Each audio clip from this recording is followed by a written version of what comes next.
What's up, everybody? This is the Game Was Podcast, episode 19, and today is Tuesday, June 2nd, 2015. So we've been on a hiatus for a couple weeks. Michael left town, and we just don't care, so we didn't do this. But so we're coming back from a little bit of a break. At least we're like in the same location, so we got that going for us, which is nice. But yeah, so we're back, and if this is your first time to the Game Was Podcast Radio, I'm Eli. This is Michael. That is Andrew. We all work here. And so what we do is we talk about relevant topics in gaming and gaming video, and Andrew keeps us on point, and Michael and I yell at each other. So let's see what happens. What do we got on the docket today, Mr. Winans? All right, so today we have a few things. Should be fairly straightforward and short-ish. All right. I'm going to see if I can make it not that way. So a couple of weeks ago, maybe a month ago, a YouTube channel called The Big Shift put out a short little documentary investigating YouTube and YouTube content creators and what it takes to be a YouTube content creator. And so I watched it. I think Eli watched it. Michael did not watch it. I wanted to come with a fresh perspective. And so that documentary, we've seen several people kind of walk this path of like what it means to be a YouTube creator, how to do it. And so this is kind of the latest take. And so there's some things that were said in that documentary that are interesting. I tend to wonder how true they are for kind of the day in, day out YouTube content creator. So I thought that might be a good place to start, just kind of talk about that. You should go watch it. Yeah. We should link it somehow. Or something. Yeah, we'll link it in the description.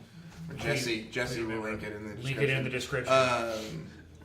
But first of all, I think it was really interesting. The first in the first few minutes of this video, they're kind of talking about what YouTube is, and they make a statement where they said basically that for the younger generation, for people younger than 25, there was a UK study done that said that those people would rather have careers on YouTube than be lawyers or doctors or even traditional celebrities. They would rather be on YouTube. So I thought that was interesting in and of itself, and that seems to jive with what we've seen before in terms of statistics and in terms of the types of people we meet when we go to conferences. But the next sentence was, I think, the thing that really struck me and that I still continue to wrestle with in my mind. They said, and that makes sense. This is not a quote, by the way. This is just me trying to remember. The conclusions from the study make sense. Yeah. And that makes sense because there's a lot of money to be made on YouTube if you know what you're doing. Yeah. And then they go on to point out that YouTube is a $3.5 billion company that paid out most of that to its content creators last year. I just don't know how much I believe that statement to be true. I mean, go ahead. I would say, I think I did not watch this, but you guys provided some, context of like what the whole documentary was, and I think, so maybe talk about that for a minute. In that, I think that statement you just said really doesn't make sense, like in the way that they did the documentary. And can you speak to that for a minute? So to provide more context. Yeah. So basically the documentary, the guys from The Big Shift, they decided to create a YouTube channel and to figure out what it takes to be a YouTuber, kind of from the grassroots, from the ground floor. And so they began by creating a YouTube channel and then running a series of content experiments with what sorts of content would people respond to. Yeah. Basically taking the tropes and themes and types of content that other people have done and been successful with and putting their own little spin on it. And so as part of that process, they went out and they met a lot of creators. They went to some meetups. They went and interviewed several content creators. They talked to an MCN and eventually partnered with an MCN. And had one particular video go viral. So it kind of walked the whole YouTube process, which I thought was really interesting. But even doing that, kind of they still make this statement, and I wonder. We should dig into this, but I also wonder how much of that is based on the types of content creators that they interviewed, which almost across the board were really well known and big. Well, nobody wants to talk to a YouTubers. non-famous YouTuber. Yeah, Sure, but when you're looking, you're doing right, exactly. You're doing a documentary on what it means to be a YouTuber, and I feel like so often these types of documentaries take a look at the CNNers and the PewDiePies of the world, right, and don't pay attention to the guys who were slugging it day in day out for 3,000 subs. Which I think is really much more representative of what it's like to be a YouTuber. If we look at things in the aggregate, right? Yeah. Like you've got this enormous group of people in the range of I've got 1,000 subs or 2,000 subs, or I've got up to a couple 100,000, right? I would say even. So it's like these are the people that are like every day doing this, and the ones at the upper end of that spectrum are like just starting to eke out a living. I'm not counting if they're doing fan funding or if they're getting brand deals, but like just from monetized ads, they're hopefully eking out a living. Yeah. And so that is a huge swath of YouTube that I think this missed, because by this I mean this documentary, because that's what these guys were. That's where they were, I've got viral success. I had a viral video, which they did a video of a dog on a Roomba for Christmas. It was like enormously successful. Like BuzzFeed covered it and HuffPost and all that stuff. Yeah, and so on all sorts of local. And then what happens? 3 weeks later, their channel's dead again, right? Because they had one flash in the pan and it didn't work out. And that happens over and over and over again.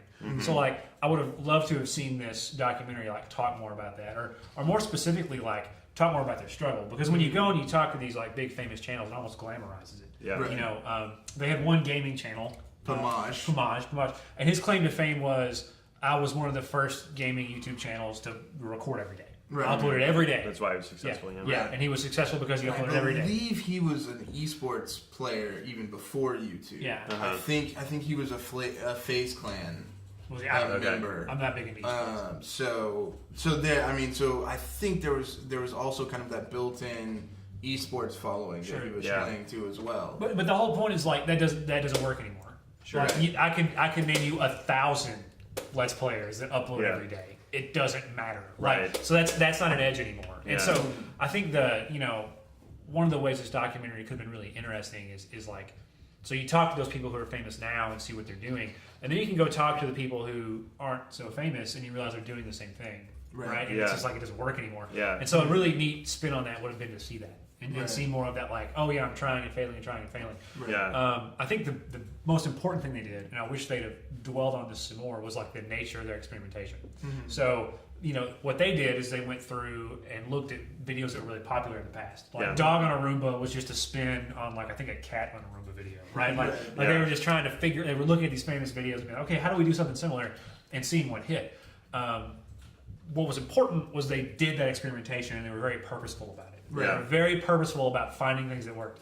Mm-hmm. What didn't work is they really built nothing around themselves. Right. And so it's I'm going to copy all these viral videos, but you didn't really build your own brand around that. Mm-hmm. You were just copying other people and eventually having success, right. which is why they couldn't sustain it. Right. And they didn't really hit on that. And they talked about, they did say that, it's almost this passing comment towards the end of the video, because I watched it a couple of times just so I could get oriented around some of the things they said. So you're one ahead of me. I only watched it once. And so they say this in passing towards the end, where they're we really should start to create content that is more where we're more forward in the content, where people can kind of relate to us. And I think that that was actually something that Pomage said in the documentary. Was he said people don't just want to watch me play games with some music in the background, headshotting people. Yeah. People want me to talk and want to relate to me, and they want to watch people that they relate to. And so, that was a part of this, right? But I keep going back to that statement, right? There's a lot of money to be made if you know what you're doing. Yeah. And I think that the misconception is that if you know what you're doing part of this, right? Because I think that there's a lot of extra stuff you have to add to that. Yeah. One, I think at this point on YouTube, you have to know the right people, or you have to have the right perspective, Yeah. And I think like when like you start to look at let's look at the smaller channels that are growing rapidly that we know, right? Geek Remix, that Cyber channel, the Game Hunter, like these are channels that like Cyber knows people now. He was on Hot Pepper Gaming. You know, he's got a following that's building around him. Geek Remix has a very specific way of looking at things, Yes, yeah. right? That appeals to a certain segment of the audience, and so she's right, or they are riding that wave, and I think they're just going to continue. Game Hunter is similar, right? He took a very specific perspective, and he's riding a wave of a segment that likes that particular perspective. Mm-hmm. Like I think that, right? It's not just about knowing what you're doing. It's also about hitting on a niche. It's also about knowing the right people to grow the right way. It's also about sitting down and taking a fresh perspective that you hope works. Like, for example, Hot Pepper Gaming, who decided, well, we know a bunch of people and we have a cool idea. Yeah. So we'll use the people and the idea and we'll create a big channel. Yeah. Right? And that's what they did. Yeah. Right? And so, yeah, there's an aspect of like knowing what you're doing, but also there's an aspect of being in the right place at the right time, which is true of any industry. Yeah, I mean, and I think that's you look at their, like we talked about and you talked about extensively, like if you put, kind of like make the equivalent argument about a documentary about musicians or something, it's like they just went around and interviewed like Madonna and Kenny Chesney and all these like big people that have huge audiences. Like, well, there's a lot of money to be made, and if you know what to do, it's like Madonna. Yeah, it's like, but there's like 100 million other struggling musicians that are working day in and day out, writing songs every single day, waiting for one to like hit. And that's the exact same. I mean, we live in Nashville, Music City. Mm-hmm. Like, how many people you run into that are like, they are successful because they were in the right place at the right time, or they met the right person at the right convention, or at the right, venue down the street. They just happen to go out that night, and you run into this person. And we know people even that, we've had conversations with people that have gone from 100,000 subscribers to 1 million subscribers on YouTube in 2 months because they met the right people and they played games with them. Oh, sure. And so that... from what I understand of the documentary, I obviously did not watch it. We've addressed that a couple times. I'm sorry, but the idea, like the collaboration, it feels like they didn't touch on that too much, and that's so big. Like I think you ask any big YouTuber how they got big, it was we played together with the right people, and they played together when they were small. And now both of them are big. Like, I know C. Nanners talks about that a lot. All the people that he played with, and he was 100K or 30K, are now the people that are 1 million or 10 million or whatever he is, like, next to him, And all the, like, 3 Black Dot guys, they all started out playing together when they were, like, tiny. And so that's such an interesting aspect of this that it seems like they didn't cover too well. Is that true, or... I mean, I don't think they did, and I think it comes back to the nature of the experiments that they were doing, right? Like there's more content based. Right. So they were making experiments based on viral content, and I think like the other thing is you start to look at the types of people that they interviewed. Yeah. You have Pamaj, right? Who I'm sure he plays with other YouTubers at this point, but they didn't really address that with him. And then you start to look at the other ones. You've got David Brown, right, who runs Canada for YouTube apparently now, but he's a singular personality that I think has done collaborations, but they didn't really touch on that with him. But outside of that, they're going to guys that do viral content specifically, and then a web show that is a web show and is a web show.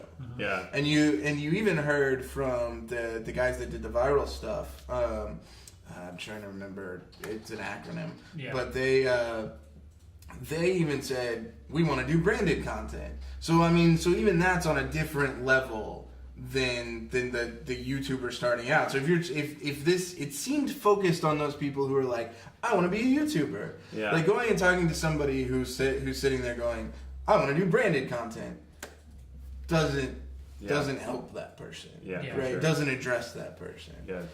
And I think that I think was part of the misconception. And I think to their, and I don't know, I'm sure their MCN broadband may have done amazing things for them. Yeah. But I think that was also kind of, you could see that kind of misperception as they walked into this meeting with Broadband TV. For me, I looked at them and I said, you're a small channel, you've had one viral success, you're going in with the knowledge that really big channels have given you about their MCNs, and assuming that it's going to work the same way. And I'm just not sure, admittedly as an outsider to MCNs, I'm just not sure that that's true. It doesn't seem to be true from the channels that we've interacted with. Yeah. And so that also kind of the end of that video, as they're kind of working with the MCN, was a little bit, it felt a little bit weird to me, because there seemed to be a little bit of naivety in that interaction. Mm-hmm. Yeah, and I mean, specifically there were parts of that where, I don't know if it was just editing, if it was like intentional naivety or what, but like they left out a lot of really important details about MCNs. In such a way that it made MCNs seem like a really beneficial and helpful thing. Mm-hmm. And like, I don't know, maybe they are, depending on who you are and what you do. But like, you missed a whole different half of the opinion, by just talking to these huge people, like the web show guys that talk to. That's conversations with my 2-year-old, like, oh, we're with Maker and they're great, they really help us, and blah blah blah blah blah. Yeah. I mean, you're an enormous channel. Like, that's one perspective. Yeah. And so I would have liked to have seen more of that. And there's one point where they had the meeting with the broadband guy, and like, oh, it seemed too good to be true. And I don't know, man. Like, I don't know if we should do it, and we're gonna think about it some more, blah blah blah. And it's like, let's talk about that some more, about how it seemed too good to be true, and why, and like, what does this mean for a smaller channel, and what can they actually do? And I don't know. That was a definite missed opportunity in this video. Yeah. And it may be. I mean, it was a 24-minute video. Yeah, it may be that they were trying to get it down to 30 minutes, and like they just couldn't put everything in. Yeah, I want to go back to we talked a little bit about like finding a niche and perspective and all this stuff, and like I think to sum all that up, and it felt like there's no set of rules you can follow. There's not like these are the 10 rules of YouTube success. Yeah. I think there's a set of principles you should follow.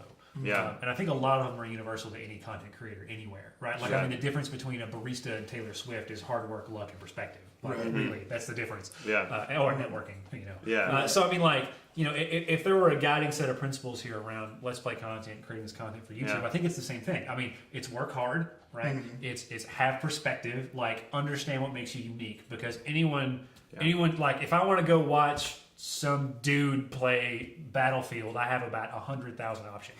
So like, what makes your approach unique, and exploit that, and ride that, and network, play with more people, increase your exposure that way. And then all those things are multipliers for luck. Right. That's really what it is. Yeah. It's like running a business. It's like being a musician. It's like being a YouTuber. Yeah. All just multipliers for luck. For sure. And I'm gonna make a bold claim here. Like, if you want to do traditional Let's Play content, play through a game, talk about it, go stream on Twitch.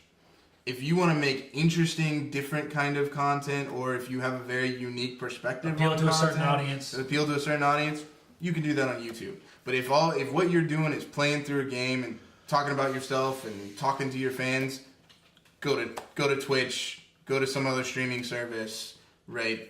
It's much better bang for your buck. Yeah, and I think we're seeing live streaming fill that role. Fill that traditional Let's Play role. Like, it's just, look, it's too noisy out there, guys. Like, it's too noisy. And so if you don't bring something special to the table when you come to YouTube, you get lost in the noise. Yeah, really and it's hard to grow unless you know people. Yeah. And I think something I've noticed, to kind of piggyback on what you're saying, is that the streaming community is a lot more self-organizing and a lot more like, not to say that like the YouTubers aren't, because I know a lot of them that are very like, everybody we meet are very open and kind and all this kind of stuff, but like, the Twitch community, there's still like just room in the ceiling. Like YouTube is like so stratified, Twitch is not, and that it's much easier to parlay your like a Twitch growth into like YouTube video, views than it is to go from like, I'm going to try and grow YouTube and then turn that into like a Twitch channel. Like, you can really do some damage on Twitch. There's still like, there's new games coming out. There's like, and the life of a game is longer on Twitch, I feel like, than it is on YouTube. I mean, there's still time. Yeah, that's the bullet point here. Like, yeah. if you go to Twitch, there's still time. Yeah. Whereas man, I don't know. YouTube's tough, and I don't want to say you can't be successful, but like, it's a tough road to hoe, man. Yeah. It's tough. And and there's mechanisms inside of Twitch to use that like community collaboration aspect, like hosting people and teams are built in, all that stuff where you can come together and grow yourself, and then meet people. Which may end up, if you just love recording and editing content for whatever reason, like you may meet lots of people through that and through like going to PAX and being, like growing to be a Twitch partner and like getting access to the parties. You can go meet the right people. That then maybe you want to go collaborate on YouTube and grow your YouTube presence to make some money over there. Like that's a good way to do it. But it's like there's time and there's like software built into the platform to help you grow in the way we know gamers grow. Yeah. And so I think that makes it even more compelling. Absolutely. Yeah. I don't know. I'll counter your bold claim with another bold claim. Ooh. Bold claim number 2 for the day. Bold claim fight. Twitch is going to stratify. Yeah. It's going over time, and I don't know how much time this is going to take, but you're going to see, I think, similar behavior that you see on YouTube. It's going to stratify. You're going to have some number of huge players. You're going to have some number of medium-sized players, and you're going to have some number of small players. And like over time, I think it's going to get harder and harder to jump through those ranks. Yeah. Like as Twitch grows, I mean, it's just more noise in the system, And so I don't want to like fear monger, like, oh, you better get on Twitch now, but like now's a great time to get on Twitch. Sure. So if you're considering it, or maybe you're a YouTuber and you're doing that, like I can't stress enough the importance of trying to sprinkle in some streaming if you're able. Like, and, don't force it, right? If it's not something that you feel like is right for you, don't do it. But if you're thinking about it, if you're entertaining it, man, try to give one night a week to that and see what happens. Like, it's now is the time where you can afford to like really experiment with Twitch, because there are things people do. There's like standard practice and ways to do things, but like there isn't really a good core set of principles yet. I feel like there are still unique things you can do to grow there. Yeah. And I think the list of unique things nobody else is doing. I think the list of unique things you can do on YouTube is getting smaller and smaller every day. Absolutely. Yeah. Well, and I mean, I think there's only, Pamaj said this in the video. There's only one you, and like as cliche as that is. So I think that the people that we've seen can be successful and leverage have leveraged themselves to be successful on YouTube. And the ones that are growing really well, the channels we know of that are growing really well, are using the things that are unique about them to grow really well. They do use collaborations. Aurelian is somebody that leveraged Minecraft really, really well. But on the other hand, Aurelian brings a perspective and a uniqueness to the way that she does content and the audience that she's appealing to that I think would have grown her whether she leveraged Minecraft or not. Sure. Yeah. And so I think like that's one thing. If you're gonna try to do YouTube, do the networking. But then like don't just look at what's unique in the content, but look at like what about myself is different. What about myself is unique, and how can I leverage that uniqueness about the way I see the world, or the way that I see games, or the way that I see whatever, into something different? I think that's what JonTron does. I think that's what Hot Pepper Gaming did. I think that's what any number of... it's what PewDiePie did. Right, it's what PewDiePie did. Completionist, Or the Completionist is a great example of that, where, the concept is interesting, but truthfully, he's interesting, so the concept is interesting. Yeah, exactly. Right, and so I think YouTube, it very much, if you want to be successful today on YouTube, like, step back and take a while to think about, like, what do you bring to the table that's not like anybody else? Yeah. Sure. So let's put a bow on this because we beat it to death. So you should go watch this documentary. It's pretty good. Check it out. Big Shift. Big Shift Co. Is that the Big Shift Co. And then there's a channel called The Big Shift, and I'm not sure which one was their experiment and which one is their channel. Yeah, but check it out. It's good. Yeah. If you want to be successful on YouTube, hard work, collaborate, perspective. Yep. Multipliers for luck. And go stream on Twitch. And yeah, you should be streaming on Twitch. You should just go give it a shot. It's fun. It's fun. And this is a multi-platform endeavor now. It is. Right. It is. You got to be everywhere. It's like, I mean, you know, if you're that guy that just wants to do it because it's fun, that's fine. But if it's something you really want to pursue seriously, I mean, you got to be everywhere. It's just you got to. So do those things, and maybe you'll be successful. Multipliers for luck. A 99% chance still has a 1% chance of failing. So remember that.